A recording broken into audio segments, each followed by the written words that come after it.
الحمدللہ رب العالمین والصلاة والسلام علی سید المرسلین وعلی آلہ وصحبہ اجمعین ومن تبعہم بإحسان الی یوم الدین۔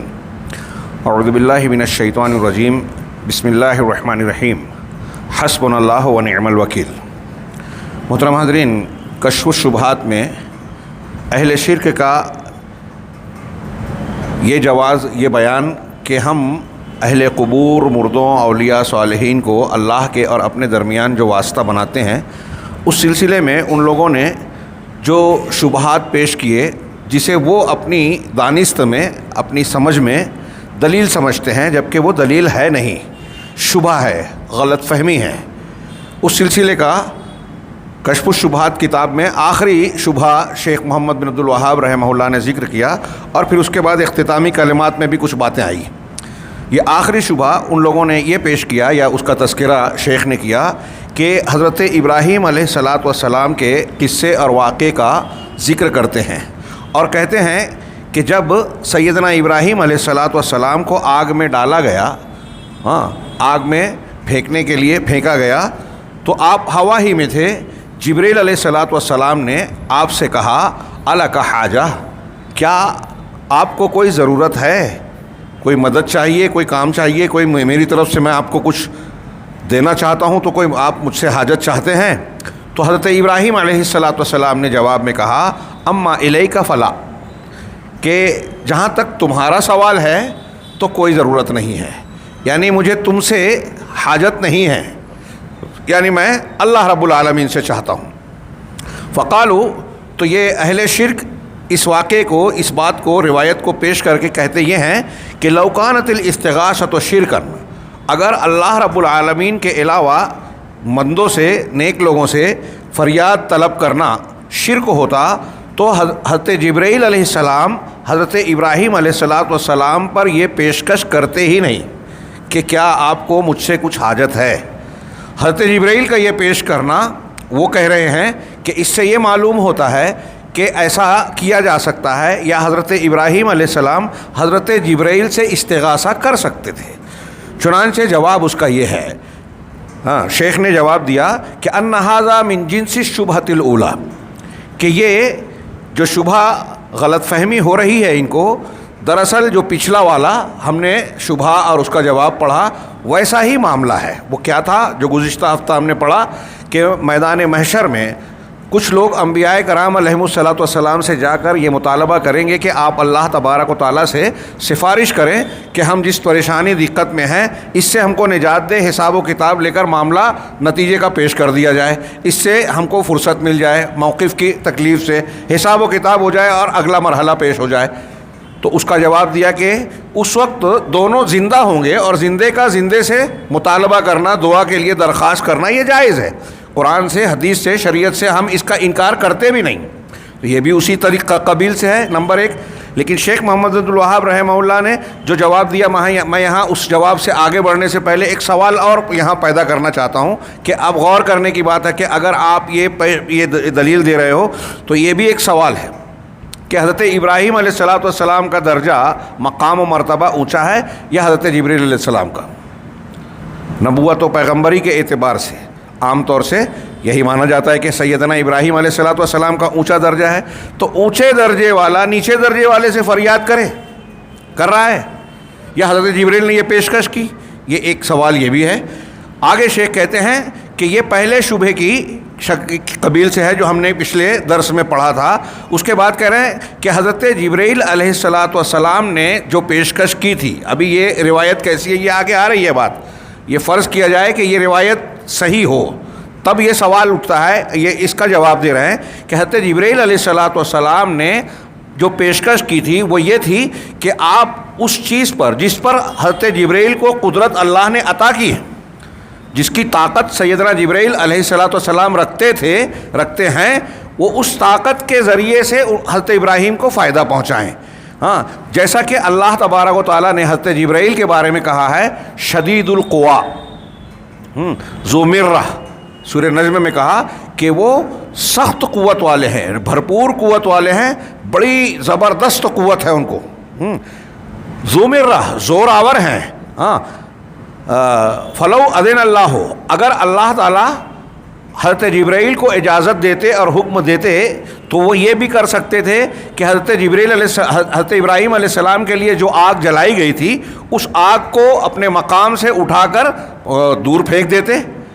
صرف آگ ہی کو نہیں، ارد گرد کی زمین کو بھی، پہاڑیوں کو بھی، اور اسے مشرق یا مغرب میں کہیں پھینک دیتے کسی دور دراز مقام پر. آگے آ رہا ہے اس میں اور شرح میں کہ حضرت جبرائیل علیہ السلام کے تعلق سے قرآن نے ذکر کیا کہ اللہ کے حکم سے جب قوم لوط پر عذاب نازل کیا گیا تو قوم لوط کی بستی کو پر کے ایک کنارے پر اٹھا کر انہوں نے زمین سے اوپر آسمان کی طرف لے کے آ کر پلٹ دیا، اور بعد میں ان پر پتھروں کی بارش بھی ہوئی. تو یہ قوت و طاقت اللہ تعالیٰ نے ان کو عطا کی ہے. حضرت جبرائیل ایسا کر سکتے تھے اگر اللہ حکم دیتا کہ نمرود یا یہ جو قوم کے لوگوں نے حضرت ابراہیم کے لیے جو آگ جلائی تھی اس آگ کو اور اس کے پورے حصے کو زمین کے اٹھا کر دور دراز کے کسی مقام پر پھینکاتے. اگر ایسا اللہ حکم دیتا تو حضرت جبرائیل کر سکتے تھے. اور اگر ولو امرہ ان یضع ابراہیم فی مکان بعید عنہم لفعل، اگر اللہ تعالیٰ یہ حکم دیتا جبرائیل علیہ السلام کو کہ ابراہیم علیہ السلام کو ان کے درمیان سے اٹھا کر کسی دور دراز کے مقام پر پہنچا دیں تو یہ بھی وہ کر سکتے تھے، یہ ان کی قدرت میں تھا. اور اگر اللہ تبارک و تعالیٰ حضرت جبرائیل کو یہ حکم دیتا کہ انہیں آسمان کی طرف اٹھا لے جیسے حضرت عیسیٰ علیہ السلام کو اٹھا لیا گیا تھا تو حضرت جبرائیل علیہ السلام یہ بھی کر سکتے تھے.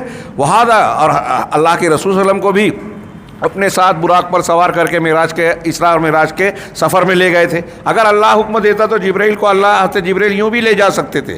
کہہ رہے ہیں یہ ایسے ہی ہے. اس کی مثال دی بڑی پیاری سمجھانے کے لیے محمد بن عبد الوہاب رحمہ اللہ نے کہ یہ ایسے ہے جیسے کوئی مالدار آدمی ہو اور اس کے پاس ڈھیر سارا پیسہ اور دولت ہو. اب وہ کسی محتاج آدمی کو دیکھتا ہے کہ پریشان حال ہے، بھوک مری افلاس کا شکار ہے، تو اس پر یہ پیشکش کرتا ہے وہ مالدار آدمی کہ اگر تم چاہو تو مجھ سے قرض لے لو، اپنی ضروریات پوری کر لو، کچھ دھندا کاروبار کر لو.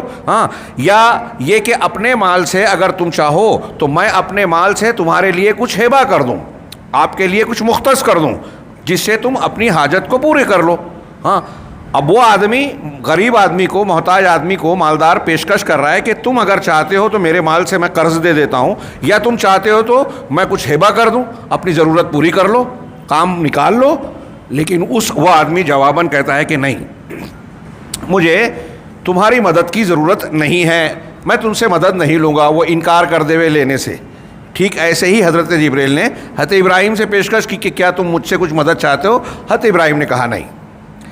تو یہ غریب آدمی یہ کہتا ہے کہ نہیں، میں آپ سے مدد نہیں لوں گا، بلکہ میں اس وقت تک صبر کروں گا جب تک اللہ تبارک و تعالیٰ مجھ پر کشادگی نہ کر دے. اللہ مجھے اپنی طرف سے روزی عطا فرمائے اور میرے اوپر رحم و کرم فرمائے، کشادگی عطا فرمائے. میں اللہ پر بھروسہ کرتا ہوں اور براہ راست اللہ سے چاہتا ہوں. لا منۃ فیہ لأحد، اس طرح سے اللہ سے میں اس کا احسان و کرم اور اس کی روزی اور رزق چاہتا ہوں کہ کسی کا دنیاوی یا مخلوق میں کسی کا احسان نہ رہے.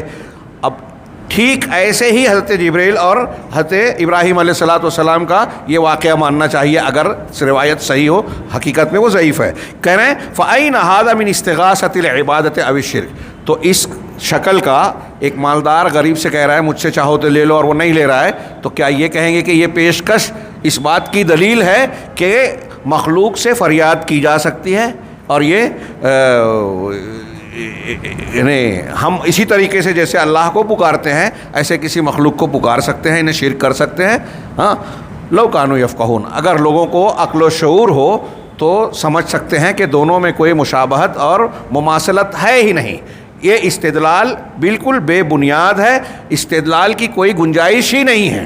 لیکن آگے ہم اس کی شرح پڑھ رہے ہیں کہ شیخ زید کہتے ہیں کہ اس میں کوئی شک نہیں کہ یہ جو استدلال کیا گیا غیر اللہ سے، مردوں سے، اولیاء اور صالحین سے استغاثے کے جواز پر، یہ تلبیس ہے، دھوکہ ہے، گمراہ کن ہے ان لوگوں کے لیے جو توحید سمجھتے نہیں ہیں، جن کو توحید کا معنی، مفہوم، اس کی تفصیلات کا علم ہی نہیں ہے. قرآن، سنت اور انبیاء کرام نے، نبی کریم صلی اللہ علیہ وسلم نے جو توحید کے معنی، مفہوم، تقاضے، شرائط بیان کیے ہیں، جنہوں نے یہ جانا نہیں ہے وہ یہ دھوکہ کھائیں گے.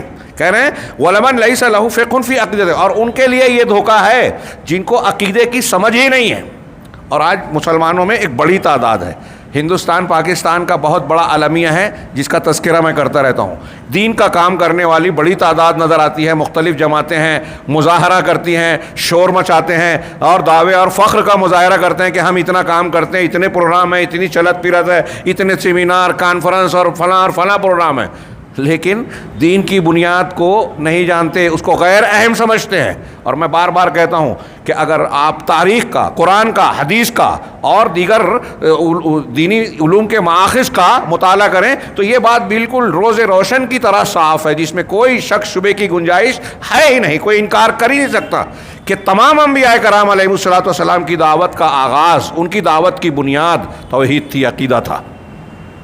عقیدہ نہیں مانا تو کام اللہ رب العالمین نے اگلا سبق ہی نہیں دیا. 950 سال حضرت نوح علیہ السلام توحید سکھاتے رہے قوم کو, نہیں مانا اگلا سبق نہیں آیا.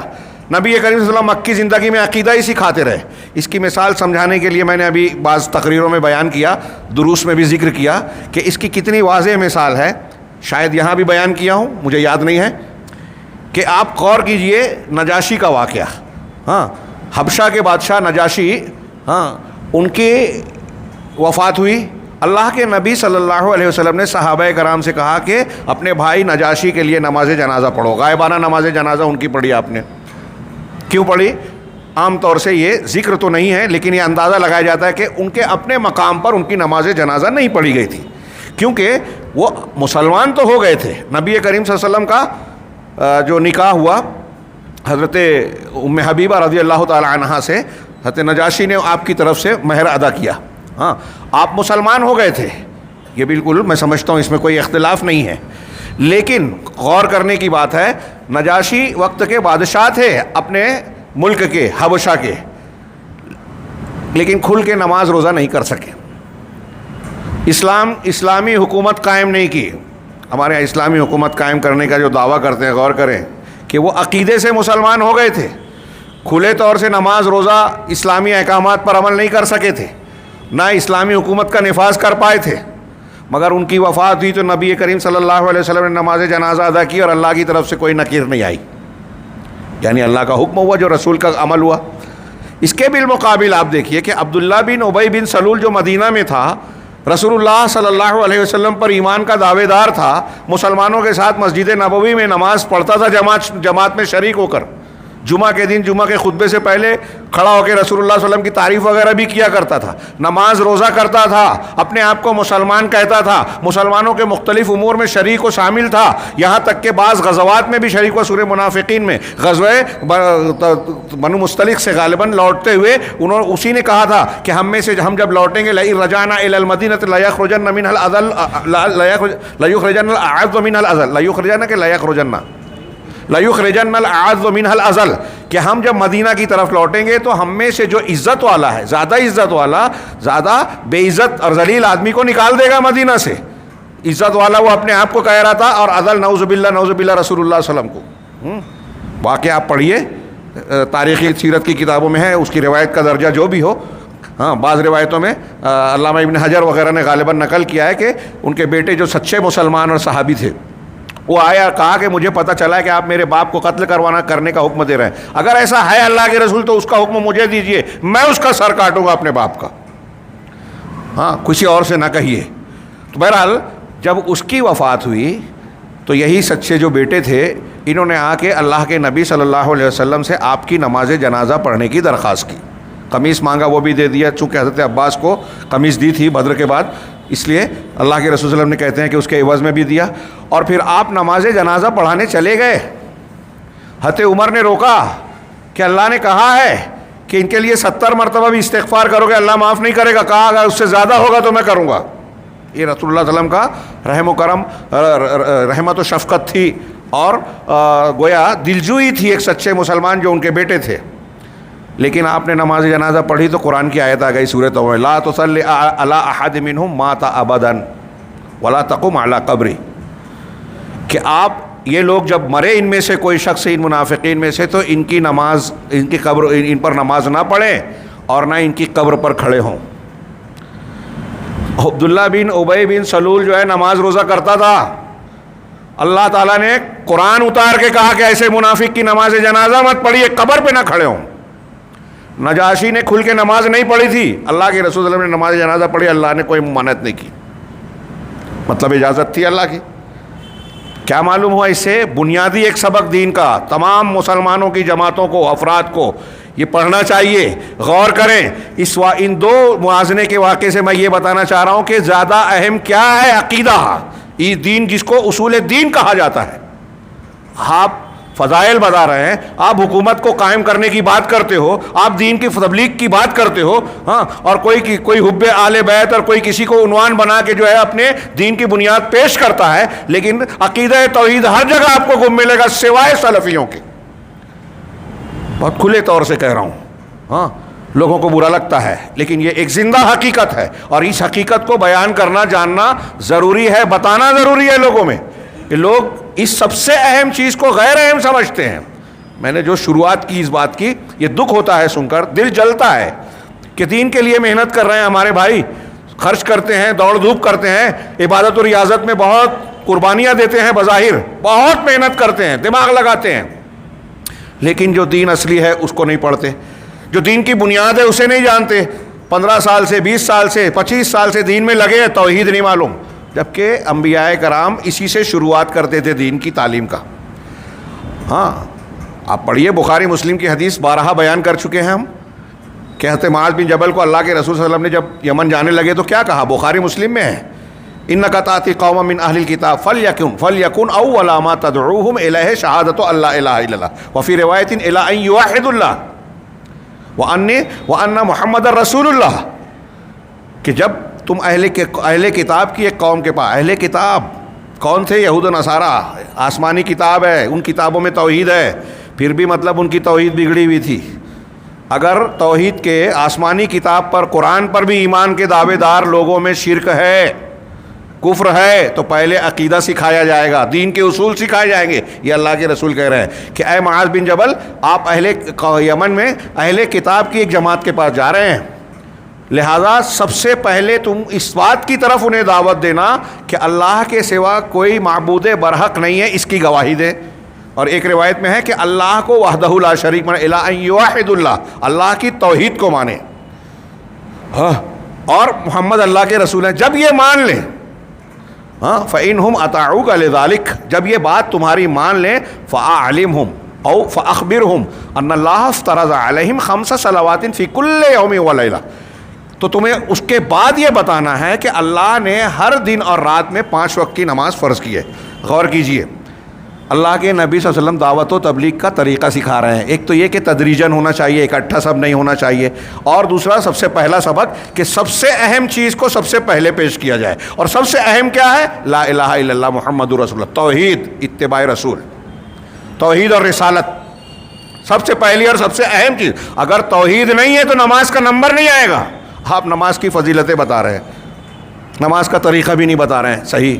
اللہ کے رسول نماز بتا رہے ہیں تو یہ کہہ رہے ہیں کہ ویسے پڑھو جیسے میں نے پڑھی، آپ کہتے ہیں اس چکر میں نہ پڑھو، جو جیسے پڑھ رہا ہے پڑھنے دو، کوئی الٹا لٹک کے پڑھ رہا ہے، کوئی لیٹ کے پڑھ رہا ہے، کوئی بیٹھ کے پڑھ رہا ہے، کوئی حرج نہیں ہے، نہیں چلے گی۔ اللہ کے رسول کی یہ حدیث بھی یاد رکھنا چاہیے کہ من عمل عملا لیس علیہ امرنا فہو رد، جس نے کوئی بھی عمل ایسا کیا جس پر ہمارا حکم نہیں ہے وہ مردود ہے، رد ہے۔ کتنی صاف صاف تعلیمات ہے، موٹی باتیں اور بنیادی باتیں ہیں، یہ فروعات نہیں ہیں۔ تو میں نے اس واقعے کے تناظر میں بھی بتانا چاہا کہ وہاں عمل تھا عبداللہ بن ابی بن سلول کے ہاں، عقیدہ نہیں تھا۔ اللہ تعالیٰ نے نماز جنازہ پڑھنے سے منع کر دیا اور بتا دیا کہ بخشش کبھی نہیں ہوگی۔ اور یہاں عقیدہ تھا نجاشی کے یہاں، عمل نہیں تھا، یعنی وہ عذر تھا عمل نہ کرنے کا کھل کے، ہاں۔ تو اللہ کے رسول صلی اللہ علیہ وسلم نے نماز جنازہ پڑھی اور یہ معلوم ہوا کہ بخشش ہوگی۔ اس کا پتہ معلوم یہ ہوا کہ عقیدہ اہم ہے۔ ہاں، یہ جو ہم کتاب پڑھ رہے ہیں کشف الشبہات، اس کی ایک دوسری شرح شیخ محمد بن ابراہیم آل الشیخ نے کی ہے۔ اس کے شروع میں انہوں نے ایک واقعے کا ذکر کیا، ابھی ہمارے یہاں مرکز امام بخاری میں اس کے درس کا آغاز کیا تو میں نے وہاں پیش کیا اس کو۔ بڑی پیاری بات کہی انہوں نے کہا کہ نقل کیا کہ ایک دن مجلس میں بیٹھے ہوئے یہ تذکرہ نکلا کہ کل رات ایک ایسا آدمی پکڑا گیا جو اپنی ماں کے ساتھ بدکاری کر رہا تھا۔ تو مجلس والے لوگ جو ہے ان کے چہرے بدل گئے، غصہ آ گیا اور مشتعل انداز میں اس پر تبصرہ کرنے لگے، بہت برا کام کیا، بہت غلط آدمی ہے، اس کو ایسا کرنا چاہیے اور ویسی سزا دینا چاہیے۔ بڑی شدت کا مظاہرہ کیا۔ اس کے 2-3 روز کے بعد یہ آیا، ذکر آیا، بات چیت چلی تو کہا کہ ایک آدمی نے کہا کہ فلاں آدمی بڑا بیمار ہے، مریض ہے. تو لوگوں نے اس کے علاج کے طور پر کہا کہ وہ بیمار ہے نا تو اس کے علاج کے لیے یہ کرنا چاہیے کہ فلاں ولی کے قبر پر جائیں، مزار پر، اور وہاں ایک مرغا جو ہے ذبح کر دیں اس کے نام کا، تاکہ اس کی بیماری دور ہو جائے، ٹھیک ہو جائے. کہا میں نے غور کیا کہ جب اس نے یہ واقعہ ذکر کیا تو کوئی خاص غم و غصہ، ناراضگی، نکیر کا مظاہرہ نہیں کیا گیا. ہمارے ہندوستان میں بھی آپ یہ دیکھ سکتے ہیں، ہاں، چھوٹی چھوٹی باتوں پر لوگ بہت واویلا کریں گے. مسلک کا نام اگر آ گیا تو مسجد میں عورتیں آنے پر جھگڑا کریں گے. آپ کی آج کی لڑکیاں مرتد ہو رہی ہیں، کالج پہ جانے پر کوئی سوال نہیں، کوئی اس کے لیے ابھی تک میں نے نہیں سنا کہ کہیں کوئی ایسا پروگرام کہ چلو پڑھانا ہی ہے تو اور لڑکیوں کی حفاظت، ان کی تربیت کا کوئی نظم کیا جائے. کہیں کہیں ابھی اسکول کالج کھولے جا رہے ہیں، اسکول دینی تعلیم کی، ہاں، لیکن یہ کہ جو کالج جا رہی ہیں ان کو کیسے سنبھالا جائے، دین بتایا جائے، توحید بتائی جائے، اللہ کا ڈر پیدا کیا جائے، آخرت کی ترجیح دینے کا، عقیدے کی قیمت کا ان کو احساس دلایا جائے، ایسی کوئی محنت کوشش نظر نہیں آتی. تو میں یہ کہہ رہا تھا کہ شیخ نے کہا کہ اس واقعے کا جب تذکرہ ہوا کہ بزرگ کے قبر پر جو ہے مرغا ذبح کر دیا جائے بیماری کے علاج کے لیے، تو ویسا کوئی رد عمل، شدت، غصہ، گرمی نظر نہیں آئی. تو انہوں نے کہا کہ حالانکہ بڑا اس میں کون گناہ ہے، زنا بہت بڑی برائی ہے، کبیرہ گناہ ہے، محرم رشتہ دار سے اور کئی گنا بڑا گناہ ہو جاتا ہے، اور ماں سے تو کہیں زیادہ سنگین، اس میں کوئی شک نہیں ہے کہ بہت گناہ در گناہ، ہاں، اور اس کی قباحت در قباحت، شناعت در شناعت بڑھ جاتی ہے. لیکن اس کے باوجود اس زنا کی کتنی بھی، یہاں تک کہ ماں سے بھی کیا ہو، کتنا بڑا بھی گناہ ہو، شرک سے بڑا نہیں ہے. جو قبر پر مرغا ذبح کیا گیا وہ گناہ زیادہ بڑا ہے اس گناہ سے، اور قبر پر مرغا ذبح کرنے کو جس نے عمل میں لایا، عقیدہ رکھ کے کہ اس کے ولی کے نام پہ ہم کر رہے ہیں اور اس سے ہم کو شفا ملے گی، ہمارا مریض ٹھیک ہوگا، تو اس کا لا الہ الا اللہ ٹوٹ گیا، وہ اسلام سے خارج ہو گیا، مسلمان رہا ہی نہیں، ایمان ختم. تو یہاں ایمان جا رہا ہے اور یہاں فاسق و فاجر ہو رہا ہے. بڑا گناہ کون سا ہے؟ غصہ زیادہ، ٹینشن زیادہ کس پہ ہونا چاہیے؟ لیکن ہمارے یہاں آپ ہندوستان میں دیکھ لیجئے، سماج اور معاشرے میں شرک، کفر لوگ کر رہے ہیں، یہ ان کا مسلک ہے، یہ کوئی مسئلہ نہیں ہے، اس پر پیشانی پہ بل نہیں آتا. بلکہ ہمارے یہاں اسلامی دعوت اور اسلامی حکومت قائم کرنے والے بولتے ہیں اتحاد ہے، میں حکومت قائم کرنا ہے تو طاقت کی ضرورت ہے، طاقت حاصل کرنا ہے تو اتحاد کی ضرورت ہے، اتحاد حاصل کرنا ہے تو یہ اختلافی باتیں جوڑ دو. کون سی اختلافی؟ فاتحہ پڑھو کہ کرو کہ نہ کرو، میلاد پڑھو کہ نہ پڑھو. دوسرے میں بولتا ہوں کہ ایک جملہ اور بڑھا دیجئے کہ شرک کرو کہ نہ کرو، ایک ہو جاؤ. یہی کہہ رہے ہیں آپ کی دعوت کا حاصل یہ ہے. شرک اور توحید کا مسئلہ آپ کے یہاں اہم ہے ہی نہیں. یہ بہت بڑی پہچان ہے میرے بھائیوں. حق اور ناحق کی تلاش میں جو لوگ ڈھونڈتے ہیں وہ دیکھ لیں، جس جماعت اور قوم کے پاس کے یہاں شرک اور بدعت ہے فوراً اس پر کراس ماریے. اگر آپ اپنے آپ کو بچانا چاہتے ہو، یہ پناہ ابا ناراض ہو جائیں گے، لوگ یہ بولیں گے، لوگوں کی ان کی اتنی تعداد ہے، ان کے پاس تو اتنے بڑے عالم ہیں کہ روزانہ ٹی وی چینل پہ آتے ہیں، وہ اتنے بڑے مفکر اور دانشور ہیں کہ اتنی کتابیں لکھی، دنیا میں ان کو فلاں ایوارڈ مل گیا، فلاں عالمی جو ہے انعام مل گیا. یہ سب فضولیات ہیں، کوئی دلیل نہیں ہے. دلیل اللہ کا کلام، رسول اللہ صلی اللہ علیہ وسلم کا فرمان، اور ان کو جیسے صحابہ کرام نے مانا، ان کا جو دین تھا، عقیدہ تھا، عمل تھا، عبادات تھی، وہی دین ہے. ابھی شیخ آگے یہ بیان کر رہے ہیں کہ اس کی کیا قیمت ہے. تو شیخ کہہ رہے ہیں کہ جو لوگ دین کو سمجھتے نہیں ہیں، توحید کی فقہ اور سمجھ نہیں ہے، عقیدہ سمجھتے نہیں ہیں، وہ لوگ ایسے شبہات کا شکار ہوتے ہیں. ہاں، چنانچہ آگے کہہ رہے ہیں کہ جہاں تک سیدنا ابراہیم علیہ السلام کا معاملہ ہے تو کہیں کہ ابراہیم علیہ السلام کا جو قضیہ ہے، آپ کی حیات طیبہ ہے، ہاں، یہ انبیاء کرام میں بھی ایک امتیازی اور اونچی شان رکھتی ہے. یہی وجہ ہے کہ آپ دیکھیں عید الاضحیٰ اور حج کے موقع پر حضرت ابراہیم علیہ السلام اور آل ابراہیم علیہ السلام کی بہت سارے اعمال کو اللہ تبارک و تعالیٰ نے امت محمدیہ میں مشروع کر دیا، اور اپنے نبی اور نبی کے ذریعے امت محمدیہ کو کہا ثم اوحینا الیک ان اتبع ملت ابراہیم حنیفا، ہم نے آپ کی طرف یہ وحی کی کہ ملت ابراہیم کے طریقے کی پیروی کی جائے. ہاں، یہ کوئی معمولی بات نہیں ہے. تو حضرت ابراہیم کا قضیہ کہہ رہے ہیں کہ ایسا ہے کہ آپ کو کئی آزمائشوں سے، ابتلا اور آزمائش کے سلسلے سے اکٹھا یکے بعد دیگرے ایسی آزمائشوں سے گزارا اللہ رب العالمین نے کہ سیدنا ابراہیم علیہ السلام کے علاوہ کسی اور کے یہاں اس طرح کی آزمائشیں یکے بعد دیگرے آپ کو نظر نہیں آئے گی۔ اور انہی میں سے جب ایک آزمائش سے وہ گزرے تو اس آزمائش کا ایک حصہ یہ تھا کہ آپ کی قوم نے آپ کے خلاف ایک خوفناک اور انتہائی خطرناک اقدام کیا، پلان بنایا، اور وہ کیا ہے؟ جب حضرت ابراہیم علیہ السلام نے ان کے بتوں کی عبادت کی مخالفت کی، پہلے ہی سے کرتے تھے شروع سے، پھر اس کے بعد ان کو منع کیا، بلکہ اتنا ہی نہیں کہ منع کیا، ہر طریقہ اختیار کیا اور بالآخر ان کو توڑ پھوڑ کر رکھ دیا۔ ہاں، ابراہیم علیہ السلام فاقبل علیہم، ہاں، حضرت ابراہیم ان پر پل پڑے اور کلاڑے سے مار کر ساروں کو توڑ تاڑ دیا، بڑے کو چھوڑ کر اس کے گلے میں کلاڑا لٹکا دیا، قرآن میں بھی اس کا ذکر ہے۔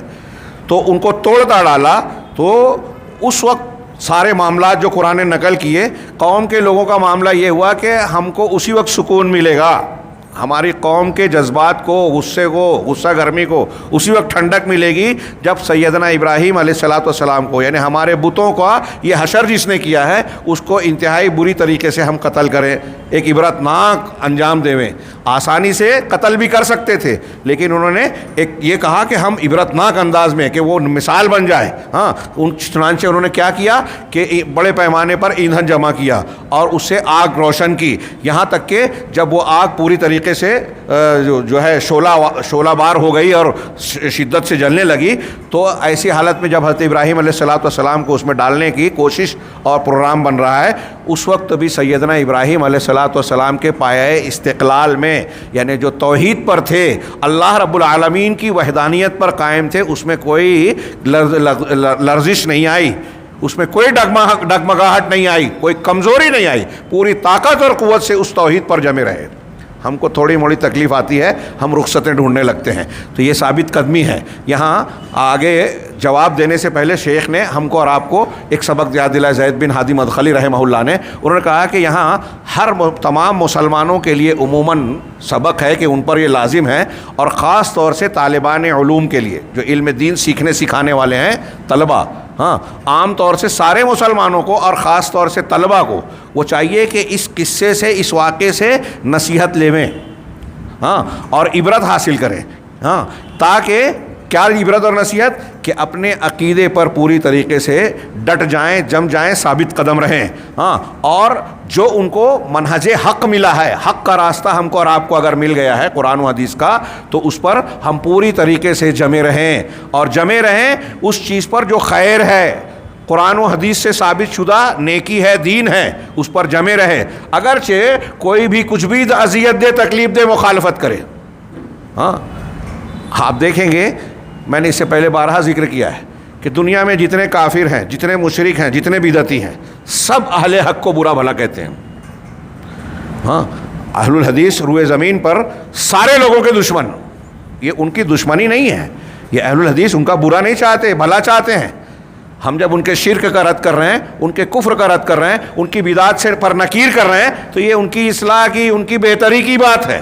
یہ ہو سکتا ہے کہ کبھی کبھی کسی کے انداز میں کچھ شدت آ جائے، روکھا پن آ جائے، وہ انداز میں مناسب غیر مناسب کی بحث ہو سکتی ہے، لیکن فی نفس سے ہی دیکھا جائے تو جب کوئی شخص کسی کی بدعت کو رد کر رہا ہے تو بتائیے کہ بدعت کا رد کرنے والا برا ہے یا وہ شخص جس کی بدعت کا رد کیا جا رہا ہے؟ تمام انبیاء کرام علیہم الصلوۃ والسلام یہی کرتے تھے نا۔ ہاں، جب حضرت مکہ والوں نے اللہ کے رسول صلی اللہ علیہ وسلم کے گلے میں، بخاری کی جو روایت ہے، ہاں، گلے میں وہ رسی وغیرہ ڈال کے کھینچا، کپڑا چادر ڈال کے، اور آپ کی نسیں تن گئی، سانس اکھڑنے کو تھی کہ حضرت ابوبکر صدیق درمیان میں آ کے ہٹاتے ہیں، دھکا دیتے ہیں، اور اس وقت جو جملہ کہا، ہاں، اتریدون ان تقتلوا رجلا یقول ربی اللہ، کیا تم ایک آدمی کو صرف اس لیے قتل کر دینا چاہتے ہو کہ وہ کہتا ہے کہ میرا رب اللہ ہے؟ یہ اس کا گناہ ہے، یہ اس کا جرم ہے تمہاری نظر میں۔ تو توحید کا، اہل حق کا یہی جرم ہے کہ وہ کہہ رہے ہیں کہ اللہ صرف اللہ ہے، اور الوہیت کے سارے معاملات اسی کی طرف پلٹیں گے، اور اس کے علاوہ کسی کو اگر اللہ کا درجہ دیا جائے گا ہم قبول نہیں کرتے، ہم اس کا رد کرتے ہیں، ہم اس سے برات کا اظہار کرتے ہیں۔ حضرت ابراہیم اور تمام انبیاء نے یہی کیا، جناب محمد رسول اللہ صلی اللہ علیہ وسلم نے یہی کیا اور اسی کی تعلیم دی۔ تو اب دیکھا جائے کہہ رہے ہیں کہ اگرچہ کوئی کتنی بھی شیخ کہہ رہے ہیں کہ کوئی کتنی بھی تکلیف دے، ہمارے لیے اس میں سبق ہے کہ ہم حق پر ڈٹے رہیں، منہج حق سے منحرف نہ ہوں، سچائی سے۔ حضرت ابراہیم علیہ السلام کو انتہائی تیز چلتی کیا بولتے ہیں شعلہ بار آگ میں ڈالا جا رہا ہے، آگ تیار ہے، پھینکا جا رہا ہے، یہ تو حق ہے، صحیح ہے واقعہ، لیکن حضرت ابراہیم علیہ السلام کچھ نرمی، کچھ رخصت تلاش کر رہے تھے کہ نہیں جانے دیجئے، نہیں بولوں گا، یا میں اب ایسا نہیں کروں گا، یہ کروں گا، حکمت و مصلحت کا تقاضا یہ ہے، ہاں مجھے تو حکومت قائم کرنی ہے، ابھی تھوڑی مصالحت کر لی جائے۔ آج کل یہاں تک میں دیکھ رہا ہوں، ہاں بعض ابھی ایک صاحب نے پوسٹ بتائی اور کہا کہ یہ نام تو نہیں ہے لیکن وہ جماعت اسلامی کے افراد کا گروپ ہے، اس میں کچھ میں بھول رہا ہوں اغیار کے جو بت ہیں اور ان کو بلانے کا اور ان کی شرکیات کے تعلق سے مصالحت کی بات کی جا رہی ہے۔ ہاں یہ وہی سیاسی انداز کے دو پارٹیاں ہیں، مل جل کر طاقت بنانی ہے تو ہم راستہ تلاش کریں۔ ہاں شرک سے کفر سے مصالحت، ولا اور برا سمجھا ہی نہیں ہے، توحید جانا ہی نہیں ہے، ہاں اس سے مصالحت نہیں ہوگی۔ شیخ نے کہا کہ اگرچہ کیسی بھی کوئی اذیت دے، حق پر آپ جمے رہیں۔ وَإِن بَلَغَ الْأَذَى بِهِمْ أَن تَعَذَّبَ أَبْدَانُهُمْ، اگرچہ یہاں تک تکلیف ان کی جانب سے پہنچ جائے کہ ان کے بدن کو، جسم کو بھرپور تکلیف ہو یا جان نکل جائے، ہاں تو کہہ رہے ہیں کوئی اس پر جمے رہیں، کیونکہ عقیدے پر ثابت قدم رہنا یہی مطلوب امر ہے ہر اس شخص سے جس کو اللہ نے توحید کا مکلف بنایا ہے۔ جن لوگوں کو سے اللہ نے یہ مطالبہ کیا ہے کہ اللہ کو وحدہ لا شریک مانیں، کسی اور کو اللہ کے ساتھ شریک نہ کریں، تو ایسے مکلف لوگوں کو ہم سے اللہ تعالیٰ یہ مطالبہ کر رہا ہے کہ ہم اس کے علاوہ اس کا حق کسی کو نہ پھیریں، کسی کی طرف نہ پھیریں، تو ہمیں ہر حال میں اس توحید پر جمے رہنا چاہیے، چاہے جتنے مخالف حالات ہوں، چاہے جیسی مصیبت اور تکلیف جھیلنی پڑے ہو۔ چنانچہ کہہ رہے ہیں کہ طلاب علم، طالبان علوم، ہاں جو کتاب و سنت کے علم کے حامل ہیں اور سلف کے منہج پر حقیقت میں چلنے والے ہیں، حقیقت میں سلف کے منہج پر چلنے والے قرآن و حدیث کے حاملین ہیں، ان کو یہ سوچنا چاہیے کہ اللہ تبارک و تعالیٰ نے ان کو ایسی کرامت اور شرف سے نوازا ہے، کرامت مراد عزت سے، ہاں ایسی عزت اور شرافت اور سے نوازا ہے جس پر ضروری ہے کہ وہ چھپ کر کھل کر سرًا و جہرًا، چھپے طور سے کھلے طور سے رات اور دن اللہ کا شکر ادا کریں۔ اتنی بڑی نعمت ہے یہ توحید، میں نے بارہا کہا کہ دنیا میں اس سے بڑھ کر کوئی نعمت ہے ہی نہیں۔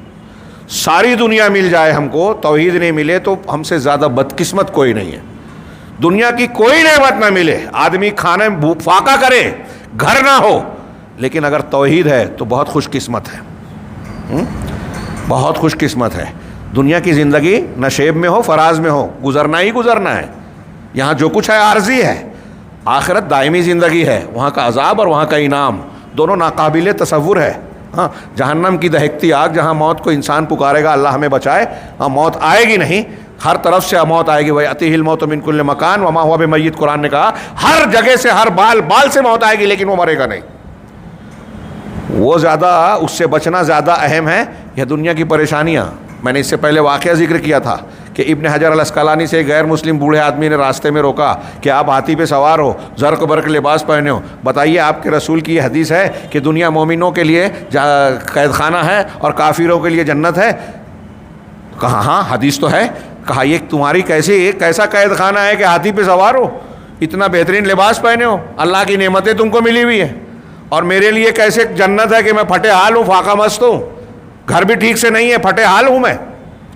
تو علامہ ابن حجر نے مسکرا کر کہا کہ آخرت میں مسلمانوں کے لیے جو اللہ نے جنت کے انعامات تیار کر رکھے ہیں، جو کسی آنکھ نے دیکھا نہیں، کان نے سنا نہیں، دل نے سوچا نہیں، جو انعامات ہیں وہاں، ان انعامات کے مقابلے میں یہاں دنیا کی سارا عیش و عشرت مل جائے، آرام مل جائے تو یہ قید خانے ہی کی طرح ہے۔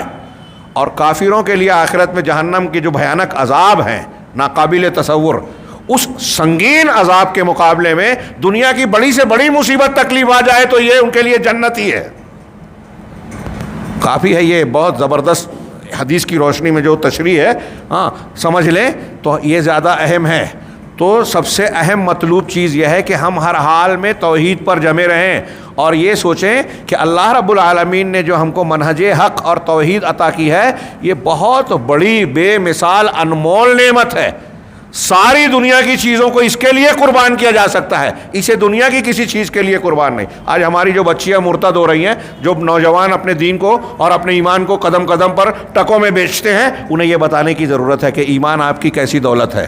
ہمارے اسلاف نے جب ضرورت پڑی دین اور عقیدہ بچانے کے لیے اپنے رشتہ داروں کو چھوڑ دیا، گھر کو چھوڑ دیا، وطن کو چھوڑ دیا، جہاں ضرورت پڑی تو جان کو قربان کر دیا، بچایا عقیدے اور ایمان کو۔ کیا مطلب ہوا اس سے کیا سبق ملا؟ کہ سب سے قیمتی دولت ایمان ہے، اس کے لیے سب قربان کیا جا سکتا ہے۔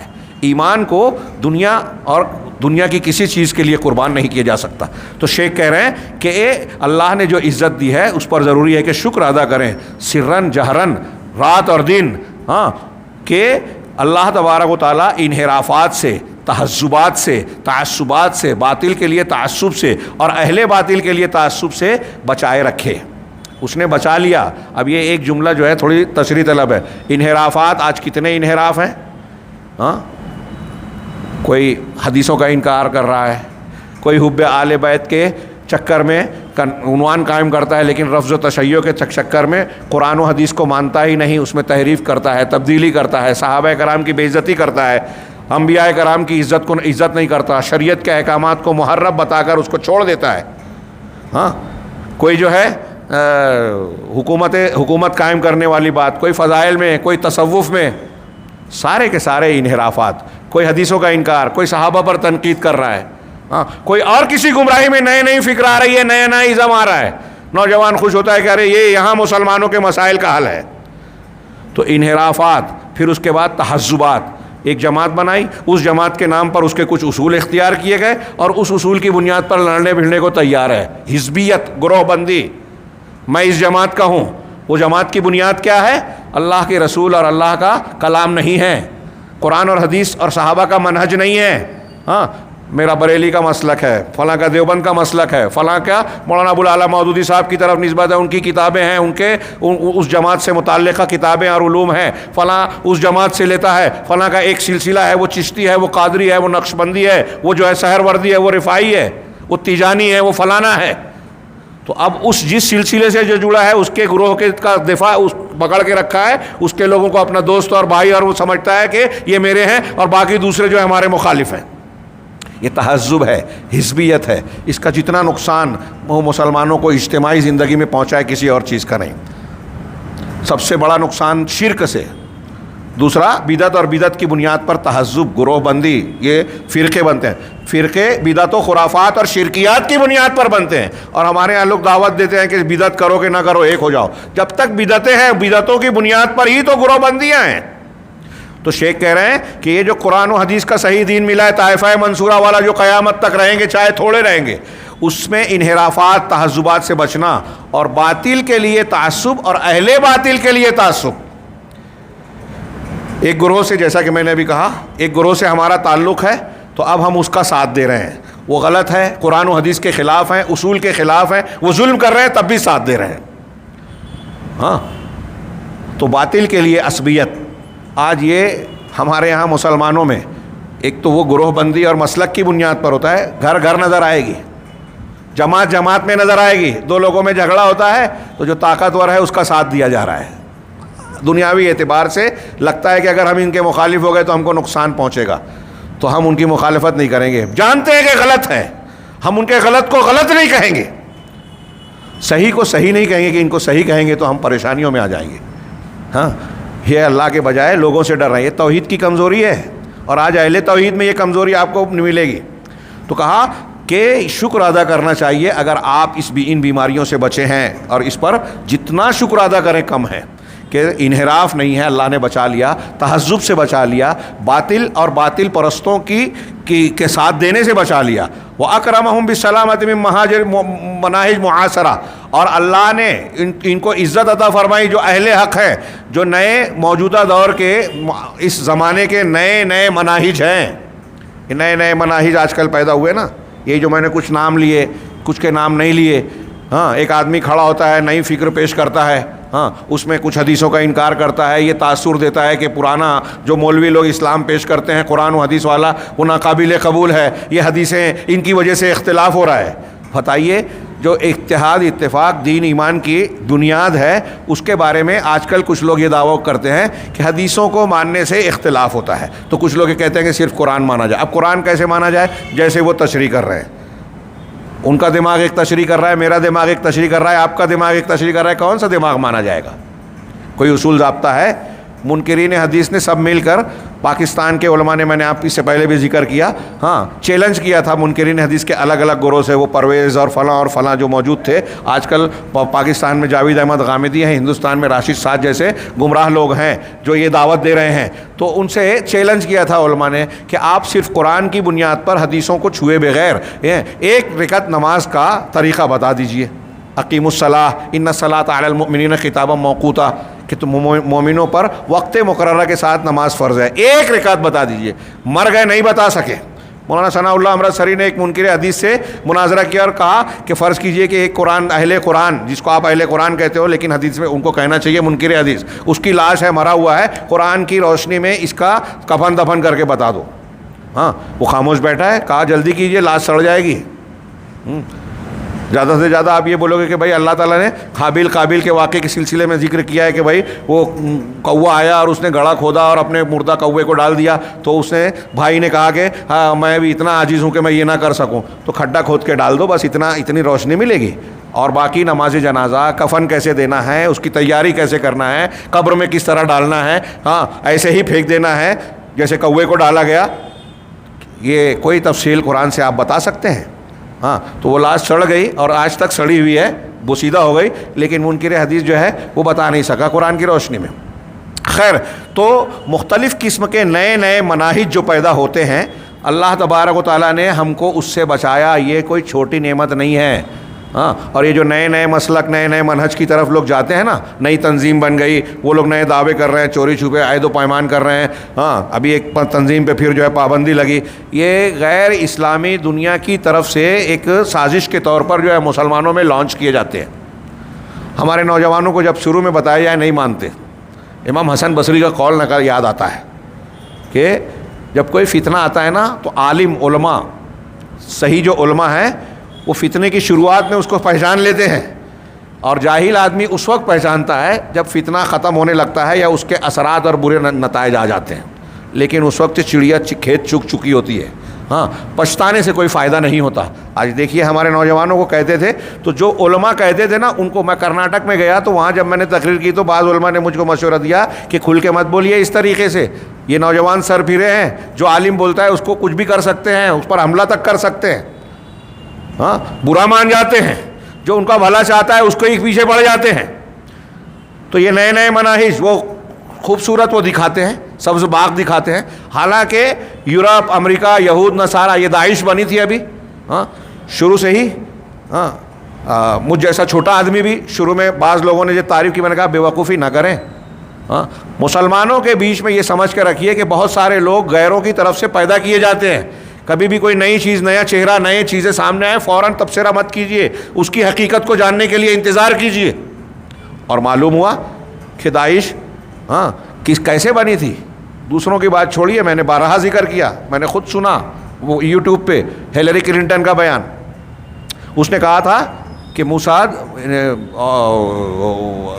کیا امریکی ایجنسی جو ہے CIA اور برطانیہ کی M16، ان تینوں نے مل کے بنایا اور اس میں ساتھ دیا اخوان المسلمین نے۔ معلوم ہے پوری دنیا میں اخوان المسلمین جنگ جدال اور اس کی زیادہ بات کرتے ہیں، لیکن ان کے خلاف کیسز آپ کو اتنے نظر نہیں آئیں گے، ان کے خلاف پروپیگنڈا، کتابیں، ٹی وی چینل پہ بیانات اہل الحدیث کے خلاف نظر آئیں گے۔ امریکن تھنک ٹینک موساد پوری دنیا کے محکموں کو بتا رہا ہے، پولیس کو بتا رہا ہے کہ اصل ٹینشن سلفیوں سے ہے ہم کو۔ کہ میں ہوائی بات نہیں کر رہا ہوں، اللہ کے گھر میں پوری ذمہ داری سے بول رہا ہوں۔ غیر مسلم مسلمان نہیں سمجھ رہے ہیں کہ اصلی اسلام کس کے پاس ہے۔ بہت سے مسلمان یورپ اور امریکہ کے لوگ بولتے ہیں کہ اصلی اسلام ان کے پاس ہے۔ 3 کیٹیگری مسلمانوں کی بنائی، پہلے شدت پسند، اس میں صرف سلفیوں کو رکھا ہے۔ یہ پینٹاگون کی رپورٹ کے نتائج جو ہے بعض پرچوں میں چھپے تھے، میں اس کے حوالے سے کہہ رہا ہوں۔ امریکن تھنک ٹینک نے یہ رپورٹ پیش کی۔ وہ کہتے ہیں کہ اصلی اسلام انہی سے ہے، یہودی بھی یہی کہتے ہیں۔ قرآن و حدیث والے جو سیدنا ابوبکر صدیق عمر فاروق کے اسلام کی بات کرتے ہیں وہ ہمیں نہیں چلے گا، باقی دوسروں کا کوئی مسئلہ نہیں ہے. ہاں صوفیوں کی کانفرنس جو ہے ولادمیر پوتن نے بھی کی، جب شام پہ حملہ کر رہا ہے تو جو ہے وہاں یہ قزاقستان کیا نام ہے اس کا، چیچنیا میں صوفیوں کی میٹنگ ہوتی جیسے ہندوستان میں مودی صاحب نے کروائی تھی. بی جے پی والوں نے اس کو جو ہے اس کا پورا خرچ اور انتظام کروایا تھا دلی میں. 2-3-4 سال پہلے جو ہے صوفیوں کی کانفرنس ہوئی تھی، یہاں ہوئی تھی چیچنیا میں، رشیا نے کروایا تھا. ہاں امریکہ کے برطانیہ کے پارلیمنٹ ہاؤس میں بعض صوفیوں کو سلسلے والے پیر صاحب لوگوں کو بلا کے تقریر کروائی تھی سینیٹر کے پہ، مسلمانوں میں وہابی کون ہے، ان کی کمزوریاں کیا ہے، ان سے کیسے نپٹا جائے. یہ میں جو بات کر رہا ہوں، ہاں ہمارے بعض ملکوں میں پرچوں میں ثبوتوں کے ساتھ تصویروں کے ساتھ جو ہے شائع ہوتا رہا ہے، ہمارے یہاں نہیں آتا وہ. لوگ اتنے اندھیرے میں ہیں اور کوئی بتائے تو ماننے کو تیار نہیں ہے. تو ہمارے یہاں نئے جو افکار ہیں، جماعتیں ہیں، تنظیمیں ہیں، یہ نئی آتی ہے نا، اس سے دھوکہ نہیں کھانا. اور یہ کیسے بچیں گے ہمارے نوجوان؟ یہ جو ہم درس پڑھ رہے ہیں، عقیدہ سیکھ رہے ہیں، یہ جب عقیدہ صحیح رہے گا نا، توحید صحیح رہے گی، دین کا منہج اگر درست رہے گا تو یہ دھوکہ دینے والوں کے دھوکے میں، فریب میں آسانی سے جال میں پھنسے گا نہیں آدمی. لیکن جب ہماری عقیدے پہ محنت ہی نہیں ہے، ہاں ابھی ہمارے یہاں بہت سارے لوگ وہ شکیل حنیف سے متاثر ہوتے ہیں، ایسے جاہلوں سے لوگ متاثر ہوتے ہیں. کچھ پاکستان کے وہ انجینئر مرزا علی انجینئر، ان میں سے آپ ان کی تقریریں سنیں، قرآن کی آیت ٹھیک سے نہیں پڑھتے، ہاں ان کو اعراب نہیں سمجھتا، ان کو یعنی حدیثوں کے متن ٹھیک سے ادا نہیں کر سکتے، ترجمہ نہیں جانتے، رٹ کے معلوم نہیں کہاں سے پڑھ کے جو ہے کچھ بیان کر دیتے ہیں کچھ باتیں. ہمارا نوجوان ان سے متاثر ہوتا ہے. ہاں بہت حیرت ہوتی ہے، تعجب ہوتا ہے. اور اس کی بنیاد یہی ہے کہ ہم اس کا شکر ادا نہیں کر رہے ہیں. عقیدے کو عقیدے کے راستے سے، قرآن و سنت سے نہیں سیکھ رہے ہیں، صحابہ کے منہج پر نہیں سیکھ رہے ہیں.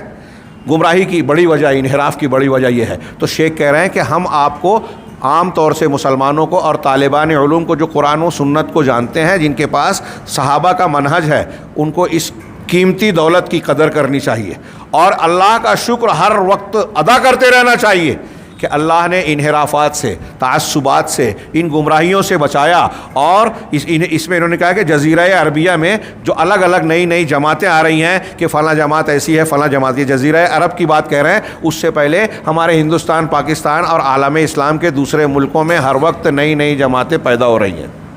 ہاں برساتی مینڈک کی طرح پیدا ہوتے ہیں اور لوگوں کو اپنی طرف اٹریکٹ کرنے کی کوشش کرتے ہیں کہ نئی جماعتیں. تو یہ نئی جماعتیں جو آتی ہیں اور نئے دعوے کرتے ہیں، مسلمانوں کے مسائل کے حل کرنے کا جو ہے دعویٰ پیش کرتے ہیں، اور ہمارے نوجوان آنکھ بند کر کے اس کے پیچھے بھاگنے لگتے ہیں. تو کہا اللہ نے ان چیزوں سے ہم کو بچایا ہے، اس کا شکر ادا کرنا چاہیے. ہاں چنانچہ اللہ طالب علم کو چاہیے کہ اللہ کی حمد اور تعریف بیان کرے اور اپنے رب کی کتاب کو مضبوطی سے پکڑ لیں اور اپنے نبی صلی اللہ علیہ وسلم کی سنت کو صحیح فہم کے ساتھ، قرآن کو، حدیث کو صحیح فہم کہاں سے ملے گی؟ صحابہ کرام نے جیسے قرآن و حدیث کو سمجھا ویسے سمجھو. اس کی دلیلیں ہم دیتے رہے. قرآن و حدیث نے صحابہ کی تعریف کی، ان کے طریقے کو بتایا کہ جس پر میں ہوں، اللہ کے رسول نے کہا جس پر میں ہوں اور میرے صحابہ 73 فرقوں میں سے وہ جنت میں جائے گا. اس کا مطلب اللہ کے رسول اور صحابہ کرام کا طریقہ معیار ہے مجموعی طور سے.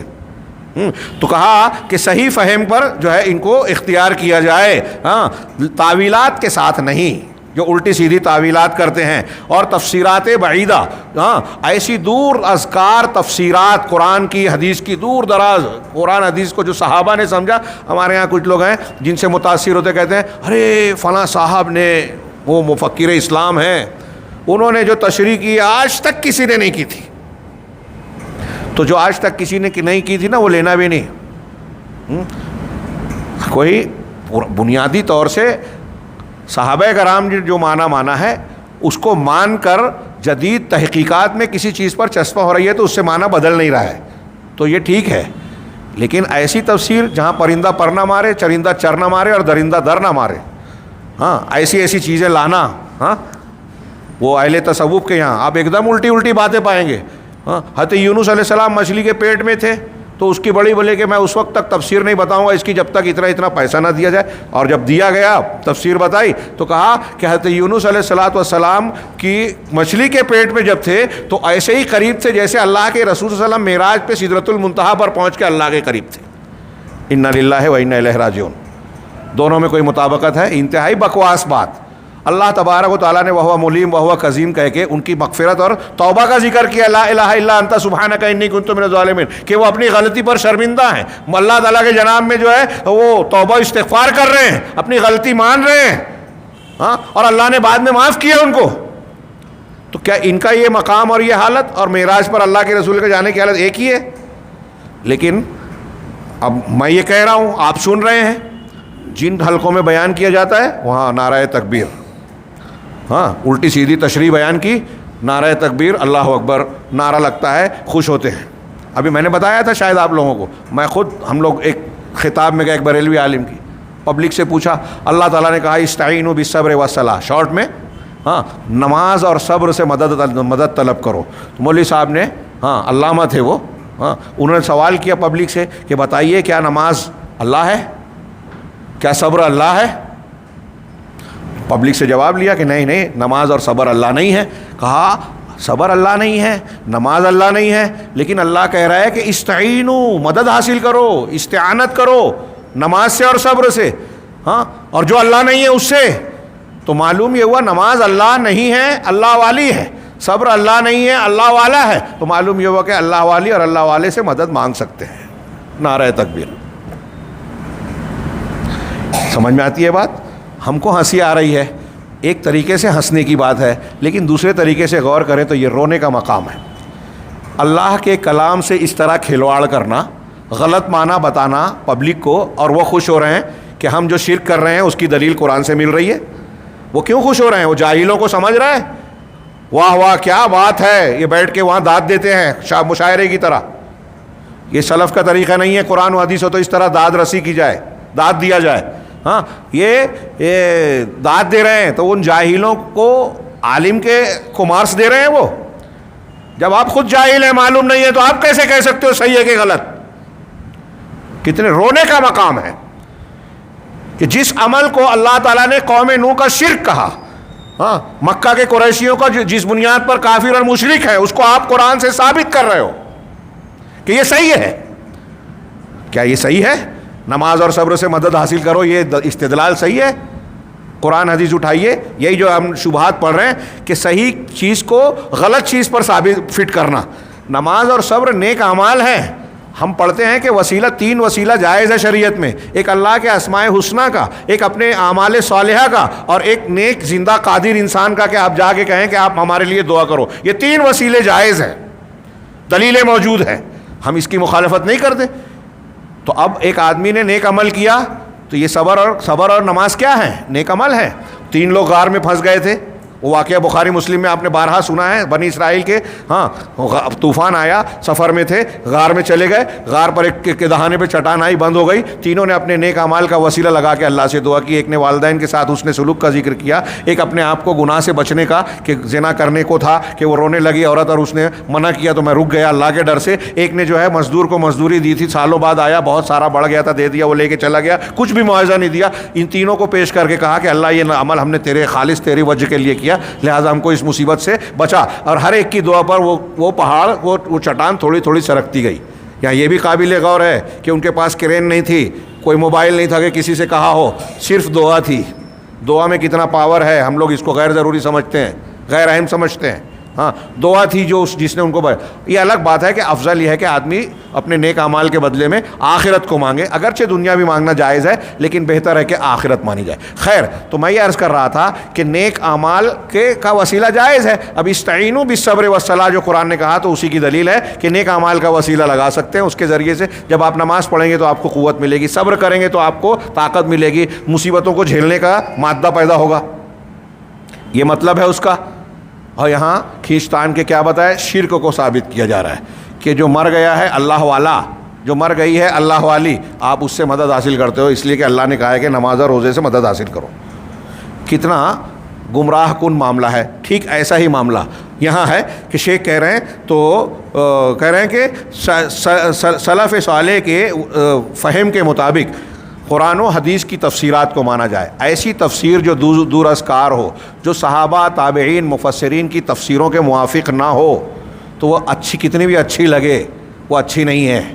قرآن و حدیث کے نصوص کتاب اور سنت سے متفق نہیں ہیں اگر تو وہ قابل قبول نہیں ہے، اس کو قبول نہ کیا جائے، ایسی تعویلات کو مانا نہ جائے۔ اور ساری ایسی تعویلات سے دیکھیے، تعویل کی بنیاد پر ابلیس نے جو ہے اللہ تعالیٰ کے حکم کو ماننے سے انکار کیا، تعویل کی بنیاد پر فرعون نے جو ہے موسیٰ کی بات نہیں مانی، تعویل کی بنیاد پر مشرکین نے شرک کیا، تعویل کی بنیاد پر ہر گمراہی اختیار کی گئی، تعویل کی بنیاد پر ہمارے یہاں مسئلے جو ہے کیا کہتے ہیں الگ الگ مسلک اور فرقے بن گئے، اختلافات پیدا ہو گئے۔ چنانچہ وہی تفسیر اور تشریح کو قرآن و حدیث کی مانا جائے جو کتاب و سنت کے نصوص کے موافق ہو اور صحیح طریقے سے سنت اس پر دلالت کرتی ہو، اور ولا ایسی نہ مانی جائے جو دور از کار ہو، نصوص کے خلاف ہو، اور سلف صالح صحابہ تابعین کے فہم اور انہوں نے جو سمجھا ہے اس سے جو ٹکرانے والی ہو، ایسی تشریح نہیں چلے گی۔ اور عقیدے اور عمل میں جو ان کا عقیدہ اور عمل تھا اس کے خلاف ہو وہ بھی نہیں چلے گی۔ یہ صاف صاف باتیں ہیں۔ اقول، اب یہاں شیخ کہہ رہے ہیں یہ آج پورا ہو جانا چاہیے تھا، جو اصل شیخ کا متن ہے اس کی تشریح یہاں سے ہے کہ حضرت ابراہیم علیہ الصلوۃ والسلام کو جبریل نے جو پیشکش کی تھی اس میں ایک بات یہ بھی بتائی کہ حضرت جبریل علیہ السلام، یہ روایت جو ہے صحیح نہیں ہے، اور پھر اس پہ تھوڑی سی گفتگو ہے۔ میں سوچتا ہوں کہ یہی بات کو آج کے درس کو اختتام پذیر کریں، اگلے درس میں اگلی بات کو ملا کر انشاءاللہ اس گفتگو کو پورا کریں گے۔ اللہ رب العالمین سے دعا ہے کہ ہمیں خیر کی توفیق عطا فرمائے۔ وآخر دعوانا الحمدللہ رب العالمین۔